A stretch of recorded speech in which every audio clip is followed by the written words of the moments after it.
Hello, my dear learners. Welcome back. So today in this video, we would be continuing exercise 1.3 and we will start with question number 3. So what is this question number 3? Let A is equal to set A is equal to 1, comma 2, comma inside this what is given to us? Set 3, comma 4 is given to us. So this is something very new to us. So till now in our set theory journey, we haven't got a question wherein a set is included inside a set. Okay. When something is given and that we don't understand, we assume it as a variable. Okay. So let me write this as set A is equal to 1, 2. Let me consider this set 3, comma 4 as x. Okay, comma 5. Now I think this eases our problem. So I have set A is equal to 1, 2, x and 5. So totally there are 4 elements in this set A. Okay. Now for this, what am I supposed to do? Which of the following elements are incorrect is the question, and why. So as and when I explain, I will explain why is it incorrect also, and I will justify the statement. You people can make a note of it. So the first one, what does it say? The first subdivision, it says 3 comma 4 is a subset of A. Okay, so I have set 3 comma 4 subset of A. Here I have considered 3 comma 4 as x. Correct, no? So when I write this as x here, x is nothing but an element of this set A. Okay. Can an element be a subset to a given set? No. Correct, no? Only a set can be a subset to a given set. Correct? So if I write the subsets of set A, so then I will start with the null set first. Then I get set 1, set 2, set x, set 5, then I go on to the combination of two elements, that is 1 comma 2, 1 comma x, so and so forth. Correct, no? So the same thing here also. So I have set 3 comma 4 subset of A. How can a set which is considered as an element here become a subset? So therefore this is false. I hope the explanation is understood. Next I have 3 comma 4 belonging to set A. Correct, no? So when it comes to belonging to set A, now see what have we considered here? We have considered set 3 comma 4 is equal to x. Now x is an element of A.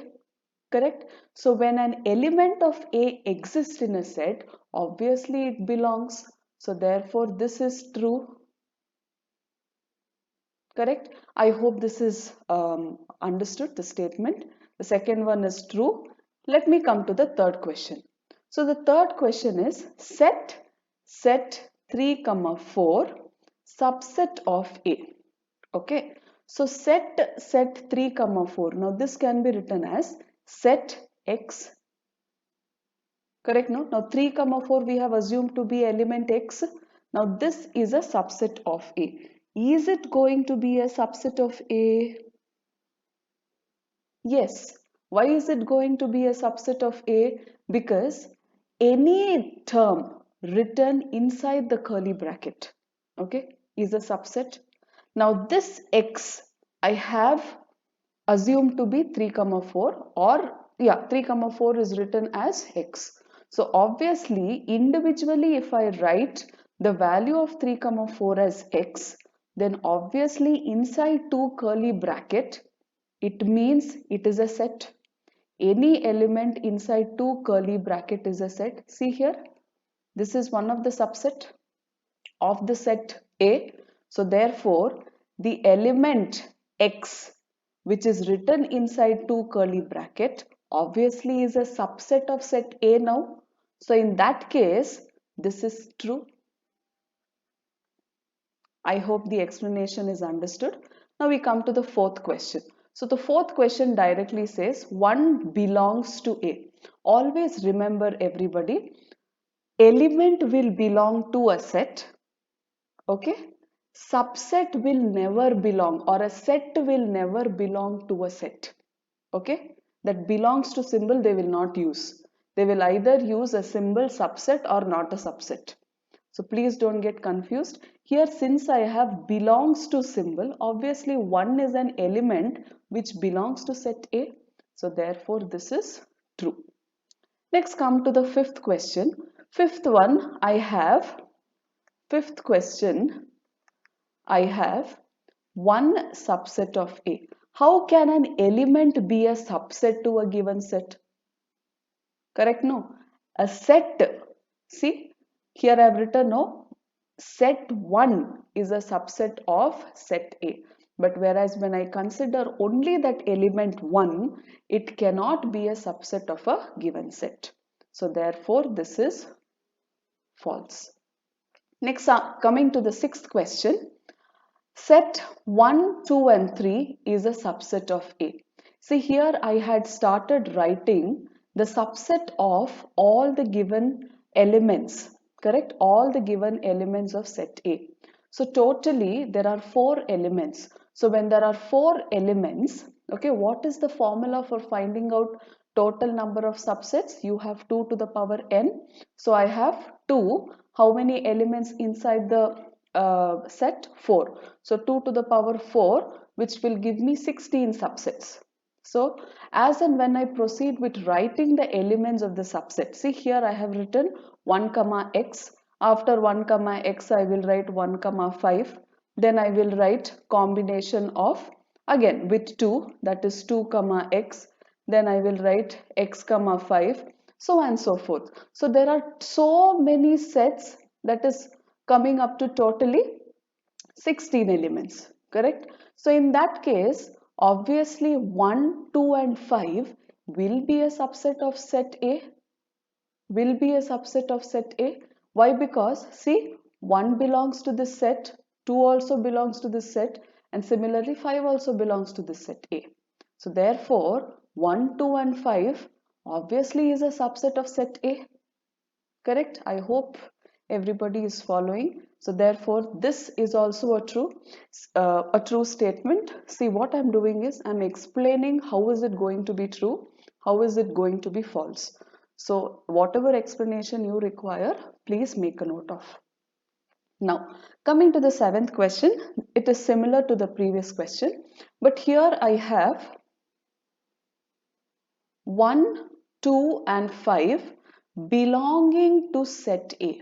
So whenever I have this curly bracket, okay, so whenever I have inside curly bracket, as I've told you, it becomes a set. Okay, a set will only be a subset to a given set. Okay, a set cannot belong to that particular set. Okay, only elements will belong to that particular set. So therefore 1, 2 and 5 do not belong to A. They are a subset of the given set A.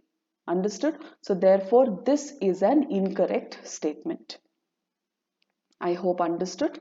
Next I have set 1, 2, 3. Set 1, 2, 3 is a subset of A.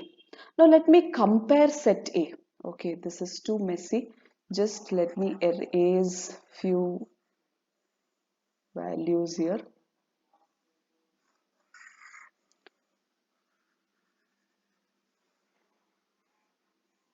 Okay. Yeah. So the eighth question, what do I have? I have it as 1, comma 2, comma 3 is a subset of A. But what is set A? Set A is 1, 2, x and 5. Correct? So here x is nothing but element 3, comma 4. Correct? No? So here I have 1. Okay, 1 is there. 2, 2 is also there. But 3 here is an element of set 3, comma 4. Correct? So in that case, individual 3, I cannot consider it as an element. So therefore, this 3 is there. Now, since this 3 is there, I cannot consider set 1, 2, 3 to be a subset to a set A. So therefore, this is going to be a false statement. Okay, I hope it is understood. Next, let us come to the ninth question. So ninth question, what does it tell? Null set belongs to A. See, in the word null, you call it as a null set. So the word itself says null set. So when you tell null set, can it belong to A? It has to be a set, no? It has to be a subset. So this symbol, whatever they are using here, had to be a subset symbol instead of a belongs to symbol. So therefore, this expression also is false. Next, I come to the 10th question. Now, 10th question, null set is a subset of A. In the previous question, again I have explained, null set obviously will be a subset of a given set. Okay, it cannot be an element. So this is going to be a true statement. So this is my 10th question. Now the last question, when I come here, I have null set is a subset of A. Now how do I denote a null set? In my previous videos, I would have given an explanation about how do I write null set. I either write null set using phi, phi, this is phi, or I depict using two empty brackets without any element inside. Okay, this is how I represent a null set. Now, what is this null set? An empty set. So, this indeed can be written as empty set, correct? Only curly brackets. Now, this curly bracket, when I tell is a subset of A, obviously is going to be a true statement, correct? No? Why is it a true statement? Because if I write null or don't write null, if an element is not there inside a set, obviously it is going to be a null set. Okay, and if I have to tell that this particular element is null, representing a null will always be within your curly brackets. I hope everybody has understood the concepts and my explanation. Stay tuned, we'll be doing the next question in the next video. Thank you all.